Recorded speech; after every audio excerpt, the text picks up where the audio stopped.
Muchos nuevos miembros son contactados inicialmente a través de sus seminarios de profecía. Estos seminarios se anuncian sin el nombre de los adventistas del séptimo día. Las personas desconocen a menudo el patrocinio de los adventistas.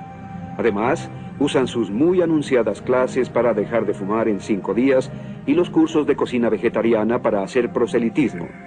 Los adventistas producen programas de radio de alta calidad y especiales televisivos cada año para extender su mensaje y atraer a nuevos miembros. Aunque muchos lo consideran como una de las principales denominaciones cristianas, el adventismo del séptimo día difiere del cristianismo evangélico en varias áreas teológicas fundamentales. Para determinar la importancia de estas diferencias, examinemos las enseñanzas de la fundadora del adventismo del séptimo día, Elena G. de White. Nacida el 26 de noviembre de 1827 en Gorham, Maine, Elena fue golpeada en la cabeza con una roca a los 9 años. Permaneció inconsciente por 3 semanas y no pudo volver a la escuela después del incidente. La educación de Elena cesó en el 3er año de primaria. Tanto su salud como sus emociones siguieron siendo frágiles al crecer. David Snyder fue durante 22 años un pastor adventista. Su descubrimiento de varias inconsistencias históricas dentro del adventismo lo llevó a su despido sin pensión solo 6 meses antes de su jubilación. Su nombre de soltera era Elena Gould Harmon. Fue educada en un devoto hogar metodista. Su familia metodista cayó bajo la influencia de William Miller, un poderoso predicador.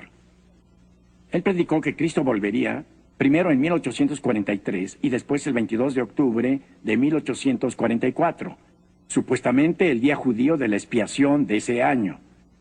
Sin embargo, según la información de la Enciclopedia Universal Judía, pude ver que en 1844 el día de expiación empezó después del atardecer, del 23 de septiembre, no del 22 de octubre. Así que esta fecha crucial en el adventismo estaba equivocada, era incorrecta desde el principio. Las reuniones de William Miller estaban marcadas por mucho emocionalismo y mucha histeria por el inminente retorno de Cristo. Elena Harmon era una participante apasionada, pero cuando Cristo no volvió cuando Miller lo predijo, prorrumpió en llanto y oraciones, permaneciendo, como dijo, en esta condición desesperada por meses. Elena White no quería aceptar el hecho de que Cristo no volvió en 1843 o 44. No podía admitir su error. Pero es interesante que William Miller sí lo hizo. En cambio, ella dijo haber tenido una visión de Dios, la primera de muchas. He visto que el diagrama de 1843 fue dirigido por la mano del Señor y que no debe ser alterado. Que las cifras eran como Él las quería, que su mano cubrió y ocultó una equivocación en algunas de las cifras. En lugar de admitir que estaba en un error, Elena Harmon afirmó que fue Dios quien cometió la equivocación y la había cubierto Él mismo.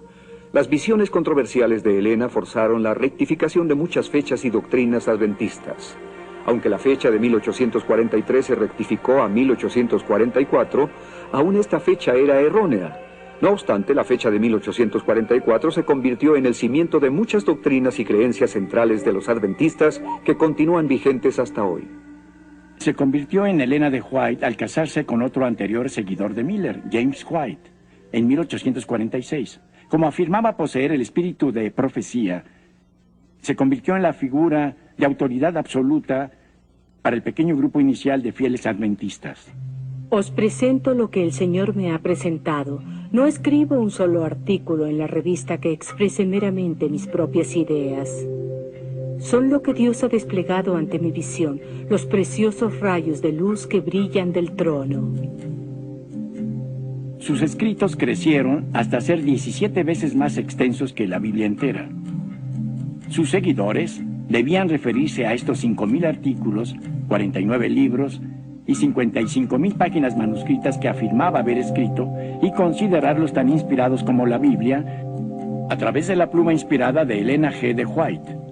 Hasta hoy, las publicaciones oficiales de la Iglesia han visto sus escritos como la última palabra sobre la doctrina.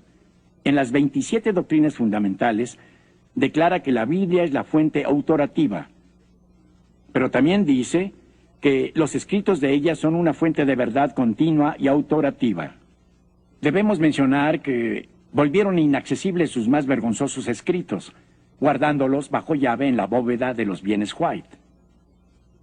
La señora White escribió sobre casi todo aspecto de la vida cristiana, incluyendo la doctrina, la dieta, la salud, la recreación y el matrimonio.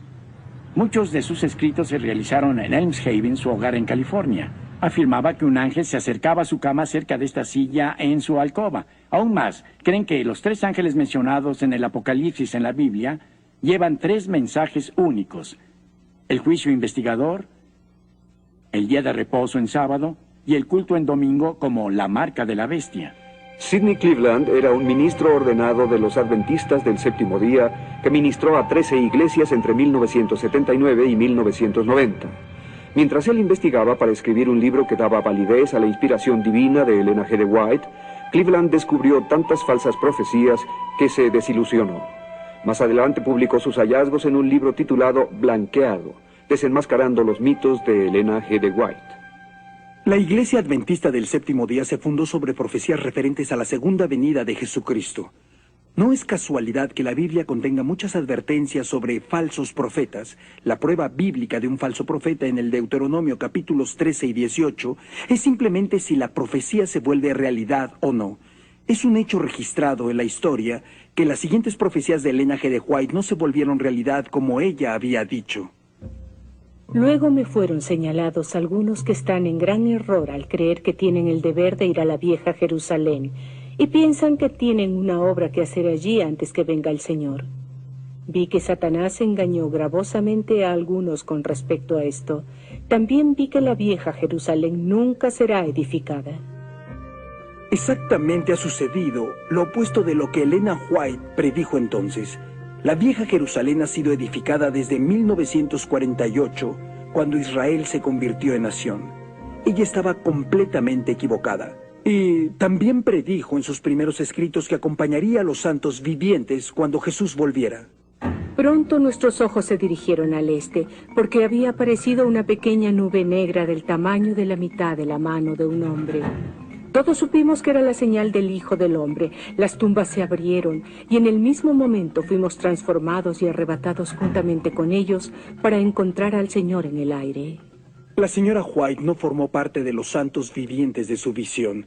Este evento no ocurrió durante su propia vida. Aún esperamos el regreso glorioso de nuestro Señor Jesucristo. En lugar de reunirse con los santos vivientes durante el regreso de Jesús, la señora White murió el 16 de julio de 1915 y fue sepultada al lado de su esposo James. Otra de sus profecías falló. Uno puede ver hasta qué punto pueden ir los adventistas del séptimo día para apoyar a su profetisa, incluso a manipular las escrituras. La Biblia de la Palabra Clara, publicada en 1994, tiene un comentario muy amplio para nutrir la fe y el crecimiento, que no es nada más que distorsiones agregadas a la palabra de Dios, para apoyar la teología adventista. También han publicado su Biblia de estudio, con palabras de Elena G. de White incluidas en ella como un comentario inspirado. Otras doctrinas heréticas de los adventistas incluyen la idea de que la expiación de los pecados por Cristo en la cruz fue incompleta, que Jesucristo es el arcángel Miguel y que el infierno no existe. A mediados de 1800, con unos años de diferencia, los mormones, los testigos de Jehová, la ciencia cristiana y los adventistas del séptimo día presentaban doctrinas contrarias a aquellas sostenidas por los tradicionales creyentes en la Biblia. Leslie Martin era una devota seguidora de tercera generación del adventismo del séptimo día y creía que los escritos de Elena G. de White fueron inspirados por Dios.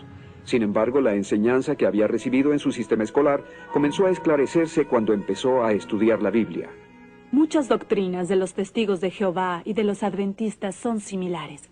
Esto es porque tuvieron comienzos comunes. El fundador de los testigos de Jehová, Charles Taze Russell, fue coautor de un libro llamado Los Tres Mundos, con N.H. Barber de los primeros adventistas. Los testigos de Jehová son solo una de las muchas sectas que surgieron del movimiento adventista. Sin embargo, los adventistas y los testigos de Jehová aún se aferran a las herejías del sueño del alma y de que el arcángel Miguel es Jesús. Los primeros adventistas, incluso James White y Uriah Smith, negaron la divinidad de Jesucristo igual que los testigos de Jehová. Ambos, los testigos de Jehová y los adventistas, produjeron sus propias versiones alteradas de la Biblia para reflejar sus aberrantes doctrinas. Ambos han fijado fechas falsas para el regreso de Jesucristo y fallaron miserablemente en sus profecías. Ambos han cubierto sus errores y han afirmado ser la única iglesia remanente en el mundo. Ambos son culpables de plagio de trabajos anteriores sin darles crédito a los autores originales. En 1982, un pastor adventista, Walter T. Ray, publicó este libro llamado La Mentira Blanca. Estaba dedicado a todos aquellos que prefieren creer una verdad amarga que una dulce mentira. Ray amaba los escritos de la señora White y pensó que debería leer lo que ella leía. Comenzó a encontrar un enorme número de plagios en sus escritos. A través de diligentes investigaciones descubrió que su supuesta inspiración divina había sido tomada prestada de otros autores sin dar crédito a las fuentes originales. Sus principales libros, incluyendo a Patriarcas y Profetas, El deseado de todas las gentes, El espíritu de profecía, El gran conflicto, Mensajes selectos, Hechos de los apóstoles, Palabra de vida del gran maestro, Consejos sobre mayordomía, Evangelismo, La educación cristiana, Obreros evangelísticos, Mensajes para los jóvenes, El ministerio de curación, Mi vida hoy, Profetas y reyes, Hijos e hijas de Dios, El camino a Cristo, Testimonios para la iglesia, El discurso maestro de Jesucristo y otros, contienen material plagiado robado de escritores anteriores. Un libro, Bosquejos de la vida de Pablo, fue plagiado enteramente por Elena G. de White. El resultado fue una demanda y el libro rápidamente dejó de imprimirse. A pesar de la evidencia irrefutable, la Iglesia Adventista del Séptimo Día eligió luchar contra estas acusaciones con un libro titulado La Verdad Blanca. Su línea principal de defensa era que como no había leyes de derecho de autor en ese momento, Elena G. de White realmente no había violado la ley, lo que por supuesto esquivaba el problema. Más aún, el libro intentó reforzar firmemente la postura de la señora White como profetisa inspirada divinamente, declarando en la página 71 que lo que somos como iglesia es un reflejo de nuestra fe en la autoridad divina, evidente en los escritos de Elena G. de White. Sin embargo, la jerarquía adventista del Séptimo Día ha sido incapaz de comprobar que siquiera el 20% de los escritos de White son originales. Igualmente dudosas son las visiones que declaró recibir de Dios. Algunas de estas visiones resultaron ser solamente descripciones verbales de pinturas y dibujos que había visto en libros previamente publicados por otros autores. Dan Snyder siguió los pasos de su padre, convirtiéndose en pastor adventista. Su análisis de las enseñanzas de Elena G. de White causaron que más tarde dejara el adventismo y entrara al ministerio cristiano.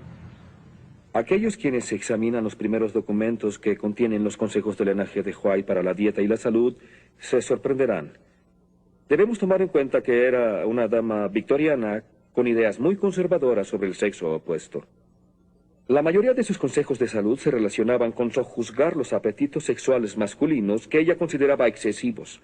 Sus sermones de este tema son largos, pero pensaba que los apetitos sexuales se controlaban a través de la dieta. Primero dio una lista de comida que evitar. El pastel de frutas, los pasteles, las conservas y las carnes muy sazonadas con salsa crean una condición febril en el sistema e inflaman las pasiones animales. Hay que evitar los alimentos de origen animal y comer granos, verduras y frutas como parte de la dieta. Los seguidores eran exhortados a no tomar más bebidas chinas y tampoco las dejaba. Nuestro Padre Celestial envió con amor la luz de la reforma pro salud para preservarnos contra los males de la complacencia desenfrenada del apetito. Muchas personas piensan que la vida vegetariana del adventismo del Séptimo Día es una alternativa saludable y muchos son atraídos por el adventismo por su mensaje naturista. Nos enseñaron como adventistas que teníamos un mensaje especial para el mundo en relación a la salud y que la profetisa Elena White se adelantó varios años a su tiempo. Para controlar esos apetitos sexuales masculinos, además de ser vegetarianos, la profetisa recomendó no comer nada en absoluto en las tardes. Las mujeres no eran inmunes a las recomendaciones de Elena White, que eficientemente controlaba a sus seguidoras, emitiendo directivas sobre sus peinados y manera de vestirse. Hablando de pelucas y otros accesorios, dijo: El cabello artificial y las almohadillas que cubren la base del cerebro calientan y excitan los nervios espinales que se centran en el cerebro. En consecuencia, muchas han perdido la razón y se han vuelto completamente locas al seguir esta moda deformante. Sin embargo, las esclavas de la moda continuarán vistiendo así su cabeza y sufrirán horribles enfermedades y muerte prematura. Una vez que el peligro mortal de las pelucas fue resuelto, Elena G. de White intentó imponer un cálido, incómodo y muy raro estilo de vestir en